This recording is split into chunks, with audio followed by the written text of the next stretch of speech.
¿Cómo mantenerte firme hasta morir? Esta es la segunda parte del sermón.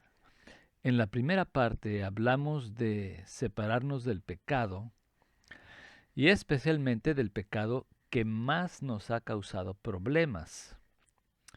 Hoy vamos también a hablar de separarnos, pero no solamente del pecado, sino de los pecadores.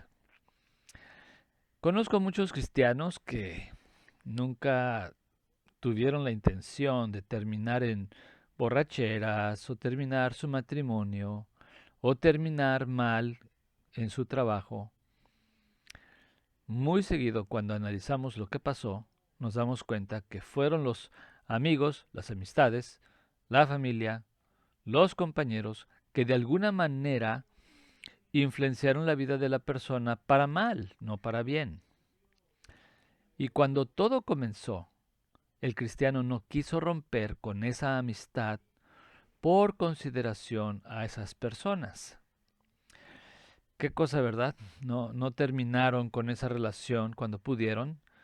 Sin embargo, por causa de esa relación, perdieron trabajos, perdieron dinero, esposo o esposa, perdieron amistades, oportunidades.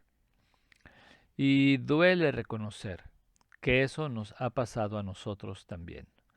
Si yo examino mi vida, veo que también he perdido así. Y muchas veces ha sido por consideración a alguien que estaba afectando mi vida de una manera equivocada. Pero como no escuché el consejo, como atendí a esa insistencia, o no quise que me hicieran burla, tomé la decisión de seguirles la corriente y ups, grave error. Uno de los principios que Nehemías demuestra para mantenerse firme siempre, es que se separa de esas personas sin tocarse el corazón, simplemente lo hace. En repetidas ocasiones se encuentra esta idea en sus escritos y veamos cómo pone en marcha este principio. Hoy vamos a leer Nehemías capítulo 13, versículos del 4 al 9. Y dice así: Y antes de esto el sacerdote Eliasib, siendo jefe de la cámara de la casa de nuestro Dios, había emparentado con Tobías, y le había hecho una gran cámara, en la cual guardaban antes las ofrendas, el incienso, los utensilios, el diezmo del grano, del vino y del aceite, que estaba mandado dar a los levitas, a los cantores y a los porteros, y la ofrenda de los sacerdotes. Mas a todo esto yo no estaba en Jerusalén, porque en el año 32 de Artajerjes, rey de Babilonia, fui al rey. Y al cabo de algunos días pedí permiso al rey para volver a Jerusalén. Y entonces supe del mal que había hecho Eliasib por consideración a Tobías, haciendo para él una cámara en los atrios de la casa de Dios. Y me dolió en gran manera, y arrojé todos los muebles de la casa de Tobías fuera de la cámara, y dije que limpiasen las cámaras, e hice volver allí los utensilios de la casa de Dios, las ofrendas y el incienso. Ok, recordaremos que ya la pared, el muro de Jerusalén, se había terminado.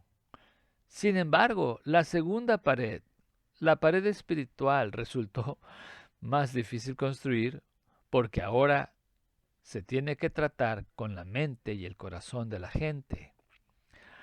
Por ejemplo, el caso de Eliasib. El caso de Eliasib sobresale aquí. ¿Nos acordamos quién es? Eliasib es el sumo sacerdote, es el representante espiritual del pueblo. Durante el tiempo de la construcción, él era el sumo sacerdote. Sabemos que desde antes ya Eliasib había tenido problemas controlando su vida amorosa, buscando esposa entre los pueblos vecinos, lo cual estaba prohibido estrictamente por Dios. Para el capítulo 3 lo encontramos arrepentido, y restaurado, reconstruyendo su parte de la muralla. Pero para donde nos encuentra la historia hoy, ya había pasado mucho tiempo, ya tenía hijos, nietos, y algunos de ellos habían hecho lo mismo que él había hecho de joven. Se habían casado con gente de otros pueblos con el consentimiento de Eliasib. Ahora, a lo mejor él les dijo, les trató de corregir, no te conviene hacer esto porque Dios va a estar enojado contigo, a Dios no le agrada. Pero por alguna razón, por la presión familiar quizá, que fue más fuerte, quizá la presión social, que fue más fuerte, quizá el qué dirán fue más fuerte, y Eliasib accedió. Su situación se agravó porque emparentó con una persona que no debía de haber emparentado. Emparentó con Tobías, Tobías, el enemigo del pueblo de Dios. Tobías, el que había dicho del muro, lo que ellos edifican del muro de piedra, si subiere una zorra, lo derribará. Ya hablamos de este hombre Tobías, era un enemigo del pueblo de Dios. Ahora, Eliasib lo encontramos que por su relación familiar con Tobías, hace algo que ya es una completa aberración, una tergiversación, o sea, un error absurdo. Dice el versículo 5, y le había hecho una gran cámara en la cual guardaban antes las ofrendas, el incienso, los utensilios, el diezmo del grano, del vino y del aceite que estaba mandado dar a los levitas, a los cantores y a los porteros y la ofrenda de los sacerdotes. Lo que Eliasib hizo fue quitar las cosas santas de su lugar y darle ese espacio a uno de los peores enemigos del pueblo de Dios. Así que, querido hermano, querida hermana, escucha lo que dice Santiago 4:4. Oh almas adúlteras, ¿no sabéis que la amistad del mundo es enemistad contra Dios? Cualquiera, pues, que quiera ser amigo del mundo, se constituye enemigo de Dios. Jesús claramente enseña que nuestra relación primaria es con Dios. Él dice, si fuerais del mundo, el mundo amaría lo suyo. Pero porque no sois del mundo, antes yo os elegí del mundo. Por eso el mundo os aborrece. Y otra vez lo aclara de esta manera. No ruego que los quites del mundo, sino que los guardes del mal. No son del mundo, como tampoco yo soy del mundo. Esto Jesús lo dice poco antes de morir. Él estaba reconociendo la guerra que hay entre el mundo y el cristiano. Ahora, ¿cuál principio encontramos aquí? Que nosotros seamos santos, separados para Dios. Aunque estamos en el mundo, no hacemos las cosas que hace el mundo. Y si eso significa separarnos de ciertas personas que representan las tentaciones que estudiamos en el primer punto, en el domingo pasado, entonces nos separamos. Pudiera ser que nos convirtiéramos en almas adúlteras, quienes, habiendo prometido fidelidad a Dios por siempre, nos encontremos en los brazos del mundo y en los brazos del mismo diablo. Tenemos que tener cuidado. La ley de Moisés claramente expresa que no debían practicar lo que hacían las naciones vecinas. Escuchen esta sección de Deuteronomio. Cuando entres a la tierra que Jehová tu Dios te da, no aprenderás a hacer según las abominaciones de aquellas naciones. No sea hallado en ti quien haga pasar a su hijo o a su hija por el fuego, ni quien practique adivinación, ni agorero, ni sortilejo, ni hechicero, ni encantador, ni adivino, ni mago, ni quien consulte a los muertos.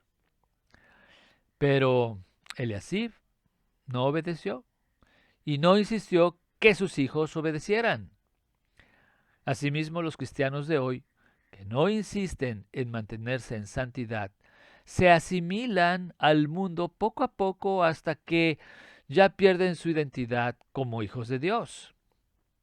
Por ejemplo, y como resultado de esta situación, hoy en día, aquí en los Estados Unidos, 44% de los cristianos dicen que la Biblia no dice algo claro acerca del aborto, cuando claro que dice.